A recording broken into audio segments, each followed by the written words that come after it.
I couldn't help myself. Please forgive me. Except that over there, that was stuff that I didn't sell. Hello there, YouTube. Today I went to the VCF East swap meet for June 7th, 2025. And I'd say I got a pretty good haul this year. I made a decent profit as well with stuff I sold that I didn't want anymore. But yeah, I got mostly laptops and a few other goodies, and also a little something that's outside right now, which admittedly I didn't really want, but I only wanted one thing out of it, but we'll get to that later. Anyway, let's start off with the laptops. So I have 3 bags there. Those were my own bags already. We were trying to sell those, but we didn't sell them. Here's me, by the way. Hi. So yeah, I'm gonna start pulling out some laptops. Let's go into this bag. Okay. For $50, I got this Dell Inspiron 5585 with a Ryzen 5 3500U, 16 gigs of RAM, 256 gig NVMe, 1920 by 1080 screen, which apparently has rich color. These Dell Inspirons, they're not the greatest out there, but well, you see, a family member of mine needs a laptop, and I bought this for him because really the minimum that I asked for was just for it to clear the Windows 11 checks, in which the 3500U is just new enough to do so. But yeah, currently it's running Windows 10, but it's the cringe 22H2 version and not LTSC 2021. I'll be reflashing that probably with Windows 11 LTSC. But yeah, for $50, this is a pretty good laptop. Even if it may not be built the best, I/O is respectable. It's got a Type-C for DisplayPort, HDMI, dual USB headphone jack, the terrible barrel jack. It's got built-in Ethernet through this flap, another USB, and an SD card slot. So yeah, honestly, pretty respectable, as not great as these Inspirons may be. And this one was manufactured in 2020. I figured that out from the charger, implying it was built around May of 2020. Okay, I'll put this one to the side now, and I'll grab out another laptop from this bag. Here's a $30 Dell Inspiron. It looks a little newer. I don't know if you can see that exactly. It's hard to make out any information from these stickers, but if we open it up... Mommy, Daddy, I want Core i7 laptop. It's the best, so I need to have it, please. Okay, all jokes aside, this is a Dell Inspiron, I want to say 5510, with a Core i7 11370H and Intel Iris Z graphics. It shipped with 16 gigs of RAM, and it boots up. I got the charger with it, but it doesn't have an OS installed, so likely it doesn't have an SSD, in which this takes an NVMe, so I can just get one of those. Or if I really cared to, I could give this to my sister and trade her for her Surface Laptop 3, which only has 8 gigs of RAM. I think the battery might have died on this. The battery works. Oh yeah, that's some real good quality right there. The bottom base is already peeling off. I'll have to plug this in, but for $30, getting a Tiger Lake i7 11th generation is pretty good. It's Tiger Lake H35, so it's one of those weird 4-core 8-thread H chips, but again, very respectable for $35 or $30. What's not so respectable, though, I'll admit it, I purchased this only for the memes. This is a Dell Inspiron 15 3541. And it's a goddamn AMD piece of shit. It has an optical drive at least, but really there's nothing good about this laptop. I just got it because it's a funny goddamn AMD piece of shit. It has an A6.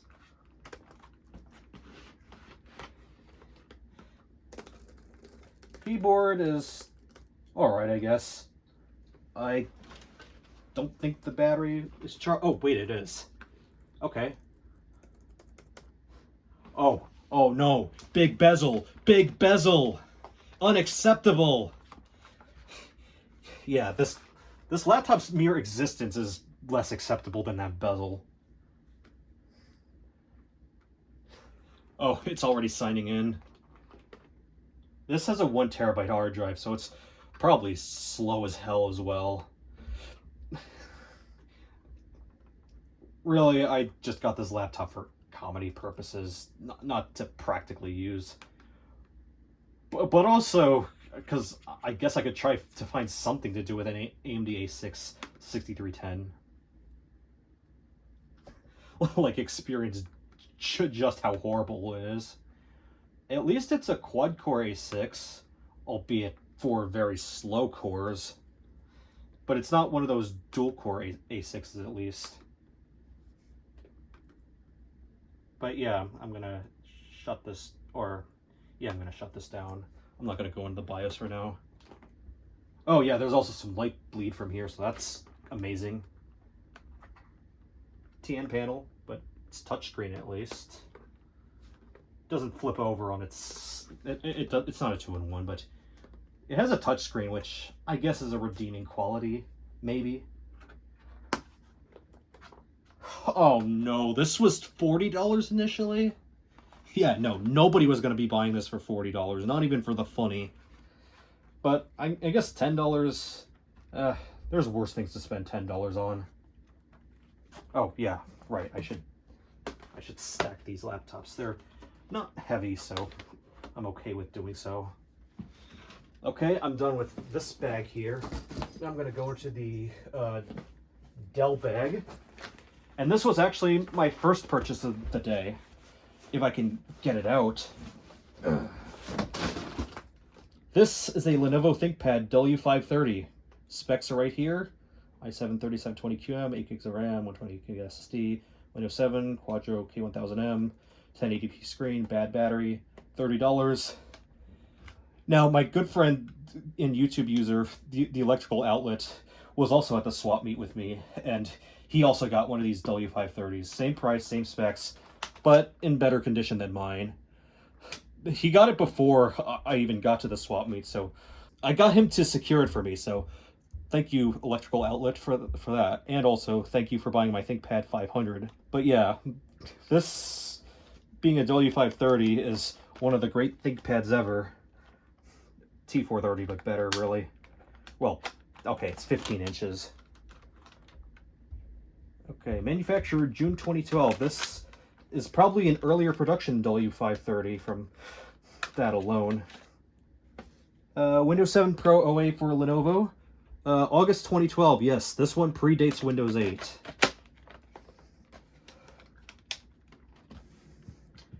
Oh yeah, it has the Windows 7 logo on the keyboard, so this is an early production unit.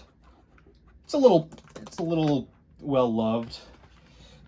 And apparently this has the color calibration thing as well, which is pretty cool.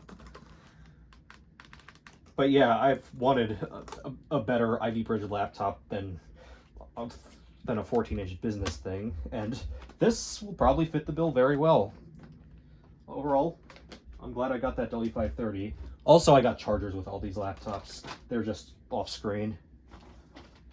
Here's the W530 charger. It's big, 170 watts. And it's not even a standard Lenovo barrel, it's slightly different. So yeah, the T530 and W530's chargers are incompatible with each other. Or maybe the W530's works on the T530, but I have no idea on that, honestly.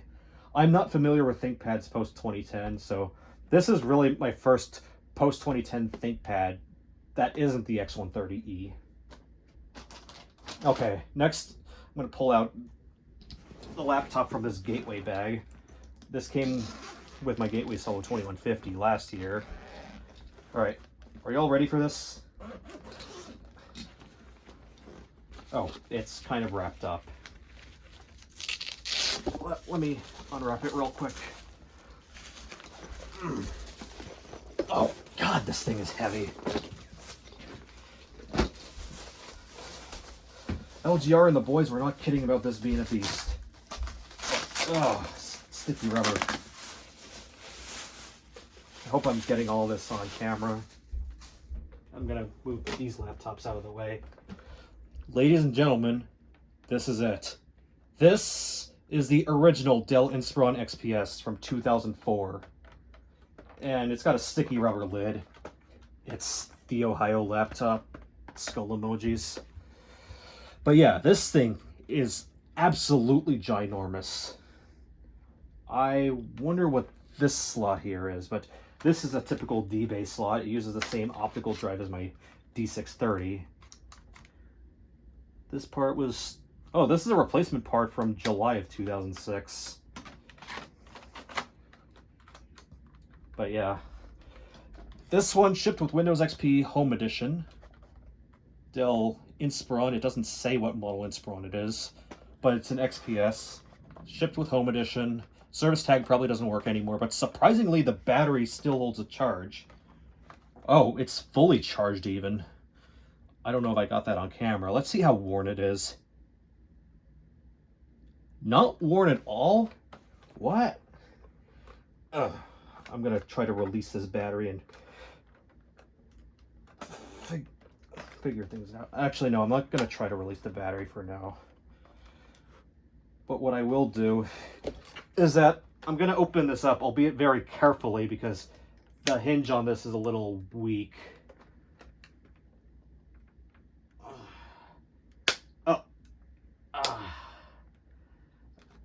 I'm gonna need to do what I did with my D630 and re-lubricate those hinges.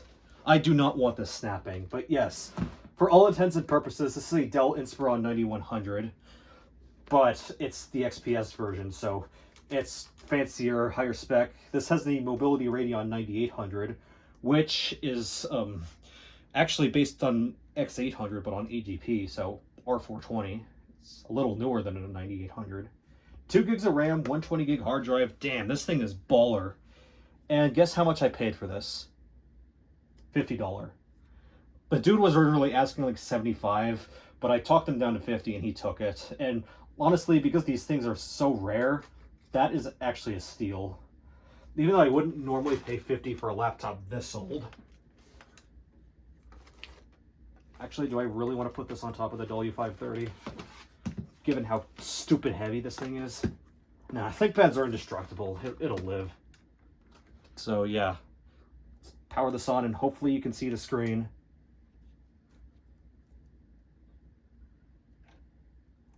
Inspiron XPS series is what the BIOS says. BIOS revision A05. The BIOS for these are probably lost media. Pentium 4 HT, 3.4 gigahertz, level 2 cache. 1 megabyte. Okay, so this is a Prescott. 256 megs of VRAM, very good. 15.4 inch wide UXGA, so that's 1920 by 1200. I wonder if it would be possible to install Windows 98 on this. Unfortunately, I don't think this one has the Extreme Edition processor, but the fact the battery works on this at all, that is just amazing. I wonder how long it's going to last, though. This has a Windows XP install on it. And what the electrical outlet told me to do when I showed this to him was to check battery info view and see how the battery stacks up. There's no way this battery is the original.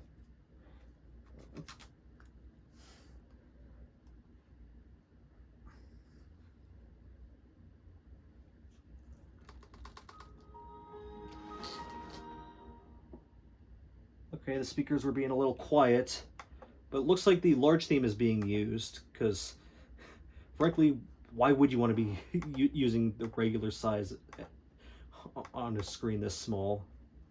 Okay, yeah, the large fonts are straight up turned on. Let's see what the battery meter says. An hour and 8 minutes remaining. I can't say I believe that. Go to properties, settings, shows the Mobility Radeon 9800. That's actually better than the X600 that's in my ZD8000, in which these two laptops are actually pretty comparable. Yeah, hold on. Let me pause the recording and get battery info view out. Yeah, I didn't adjust the camera, but it's whatever. You want to see the laptop in action. Okay, I gotta find the USB port on this. They're all in the back. They're all horizontal, at least.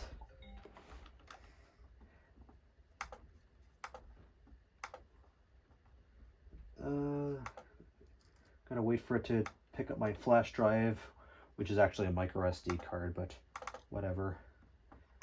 It's enough to have battery info view. Oh, SMP cells. That is good, because the Sony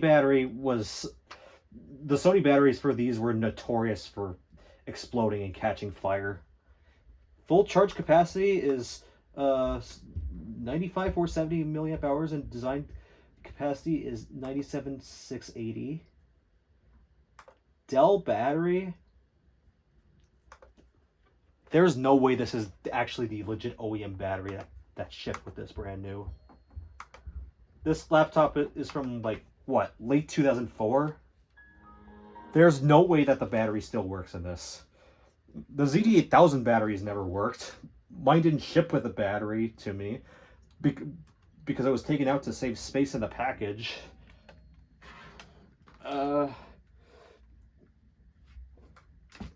Let me try to get this out now. Oh, come on.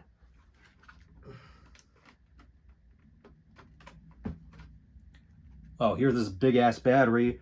4BP, that is from November 2004. That is an original battery. There's no way this thing still works, and the door is being rang. I gotta go get it.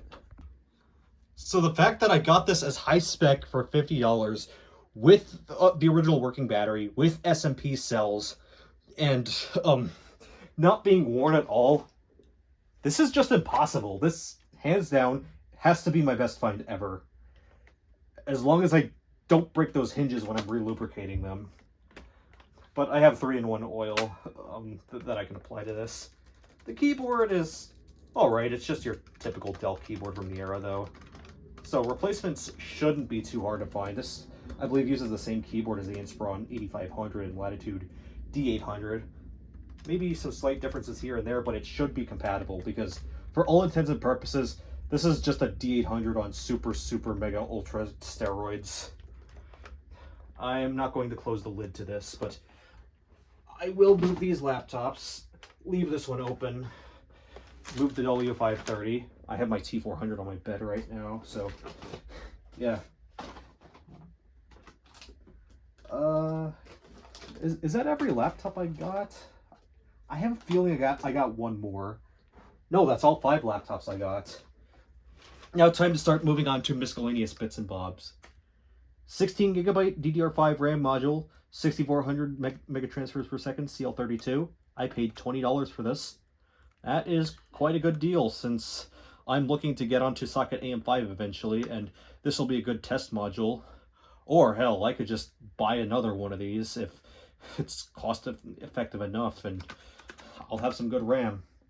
And 6400 CL32 should work with a 9700X perfectly fine. I did not pay $20 for this i7-9700T. In fact, I'm pretty sure I only paid $15 for this and the 6600K combined. The 6600K I got for old time's sake, since that was my first CPU and my first custom built computer ever. Whereas the 9700T, this is a pretty good price, because none of these on eBay sell for less than $100. And also because the i7-8700 in my 1151.2 system is kind of poopy. It has a terrible IHS. Actually, let me see the manufacturer date of this 9700T. Week 29 of 2019. Ironic, because my 8700 was built on the 38th week of 2019. So that 9700T is straight up older. Okay, next I got this USB sound card for $3. In case motherboard audio isn't good that day, then I have this. It's from Vantech, so it might be a cheaper interface, but it's still a USB sound card.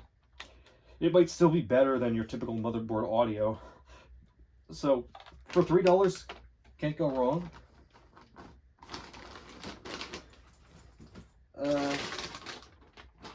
Next up, I'm gonna show another lucky-ish find.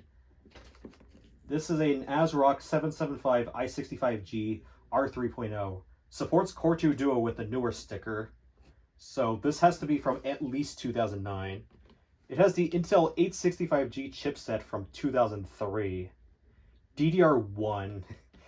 This thing was super old even when it came out. But if we look at the back of the box, I hope this is focusing. Oh. You can see references to some of ASRock's best reviewed motherboards. P67, X58, Z68 Extreme 4, 2011. But what most caught my eye were the X79 and Z77s. So, yeah. This motherboard had to have been manufactured no earlier than 2012. Oh, there's 990FX there as well. I don't know if that's from 2012, 2013. But this thing is no older than 2012. This thing was manufactured stupidly late. that just makes it all the funnier. I knew it was from like 2009, 2010 at least, from this Core 2 Duo sticker, but I was not expecting 2012 or later. And the guy told me that it was pretty much brand new. In which, I believe it. It doesn't look like it's been used, like, ever. Although, the CPU socket cover has come off. The I/O shield bag hasn't even been opened. We got ATA cables here. A SATA cable. Because 865G was the first Intel chipset to support SATA. Let's see what CPU this has.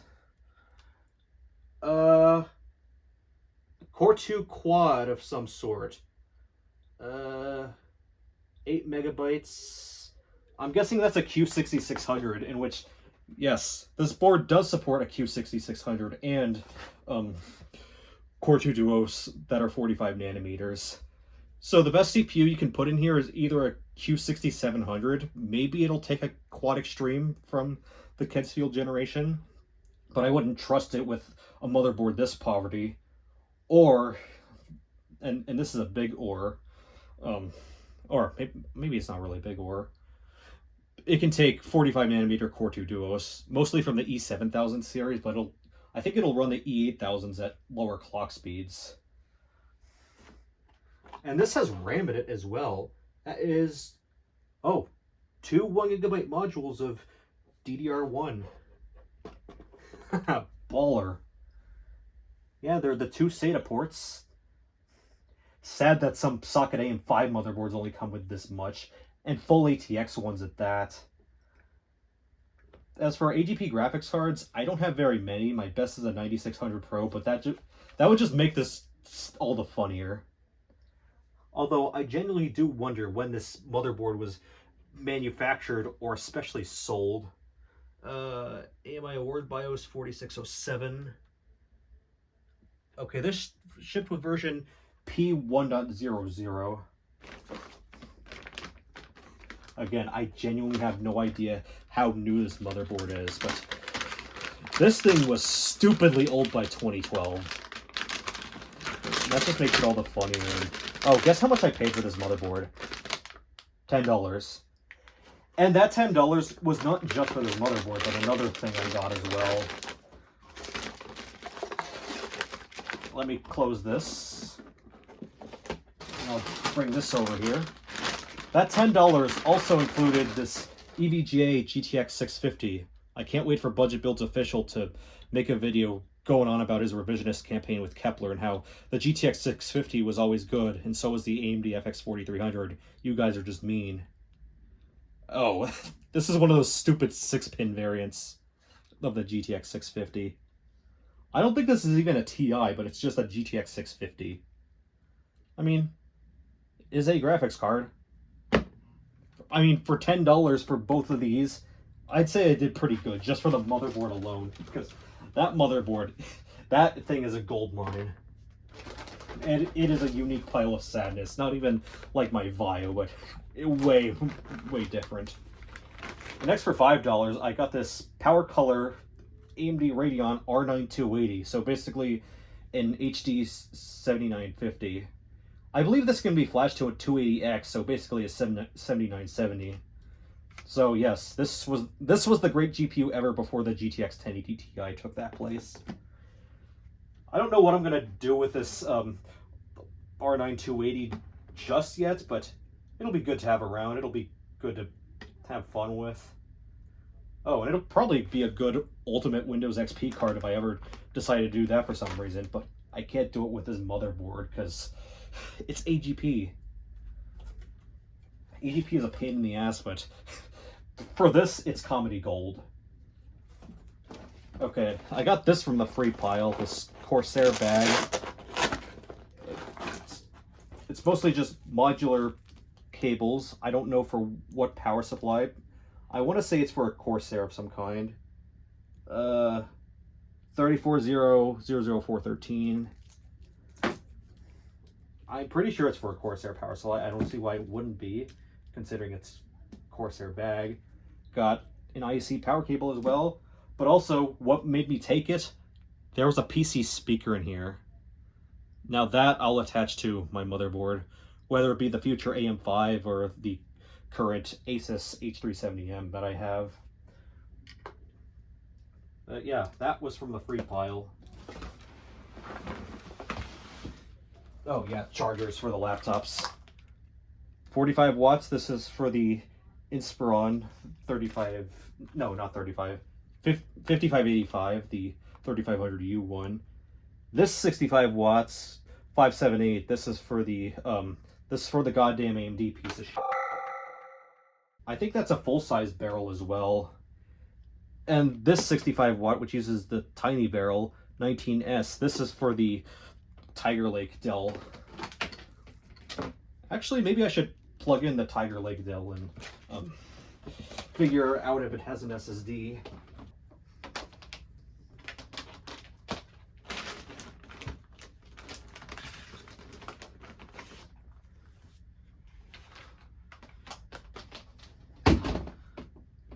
I hope I'm getting this in shot. Oh, it's turning on. Or at least I think it is. Yeah, it is. Let me F2 into the BIOS. Okay, 12/22/2021 ownership date. Does this trackpad work? If not, then there's probably a reason why this was $30. Oh, i7-11390H. Still one of those wacky Tiger Lake H35s. 16 gigs of RAM. Excellent battery health, apparently. And did it freeze?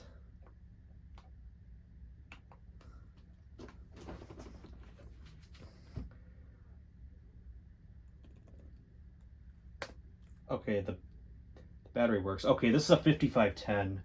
There was the 5518 as well, which had NVIDIA GeForce MX graphics.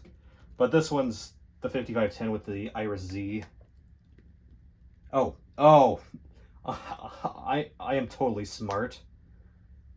Let's see, boot configuration, Windows Boot Manager, which doesn't seem to exist.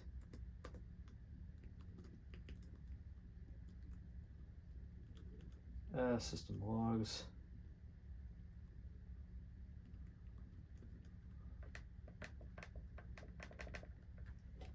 Yeah, maybe this trackpad doesn't work, but I can't seem to find any evidence if this has an NVMe in it or not. I guess I can grab out my screwdrivers and find out in real time. I'll deal with this later. But for $30, it was definitely a gamble. Oh yeah, I think I got one more thing as well, but I seem to have lost it as soon as I got it. It was a $5 i5-8400, which was a complete gamble because it was unknown if it worked properly or not. I just threw that in the trunk and it disappeared from there, but I'll find it eventually. But I'm more interested in that 9700T because that may actually be worth replacing my 8700 with to an extent. But yeah, that is pretty much all of my finds for the most part for the June 2025 swap meet. I almost said 2024 again. And I've been recording this single clip for 30 minutes now. Jesus. Anyway, there's one more thing outside that I want to show. Oh, how can I forget this? This is 22 hard drives for $15. Effectively a job lot of sorts. They're all SATA hard drives, I think, ranging from 80 gigabytes up to 3 terabytes, which 3 terabyte is pretty cool. But otherwise, for anything that's below 1 terabyte, I have no interest in keeping. This one is 1 terabyte at least, Samsung. There's a lot of Samsung in here. A few 1.5 terabytes. This is an 80 gig. Ugh. Not really worth my time, but I will check them. Oh, this one's IDE. This one had MS-DOS 6.22, 4.3 gigabytes from May 1999. That may actually be worth having around for some super old systems. Old Sylvista, 750 gigs. I'm going to have to check the health of all of these and see which drives are good, which ones are bad. Obviously, the ones that aren't healthy, I'm going to get rid of. But the low capacity ones, I don't really want those. I only really want the ones that are 1 terabyte and above. Although, if it's 640 and 750 gigs, in which there are a few of them there, I might keep them around. Those aren't too offensive. But yeah, I just wanted to add this in because I forgot to do so while I was recording the other bits. I forgot this one too. I was at the E6410 and I brought this over. This is a USB 3.0 hard drive enclosure, and this is a Crucial BX100 SSD, 250 gigabytes. I got it for $7, so pretty respectable. I gotta go back to this gross and humid weather. Okay, I'll say it right now. I did not want this. I only wanted this floppy drive over here for my cousin because he wanted a black floppy drive for his computer. Because I gave him my Corsair Spec 02 and it can support that with the right adapters. But we're not allowed to we're not allowed to part things out from the free pile, so it's either all or nothing that we take. Let's see how terrible this thing is. Oh no, it's a PC chips motherboard. Oh no, it's an SIS chipset. This has a 1.7 gigahertz Pentium 4 as well, so that is Willamette. Also a pile of sadness.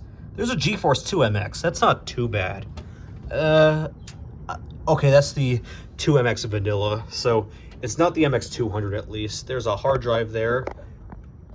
Not sure if it works. Same for that optical drive. Actually, I think that's no, that's a zip drive. A friend of mine wants that zip drive, so I'll be sending it to them. There's that big PC speaker, a real one at that. But yeah, this is just a sad Pentium 4 system. Apparently this has 512 megabytes of RAM in it.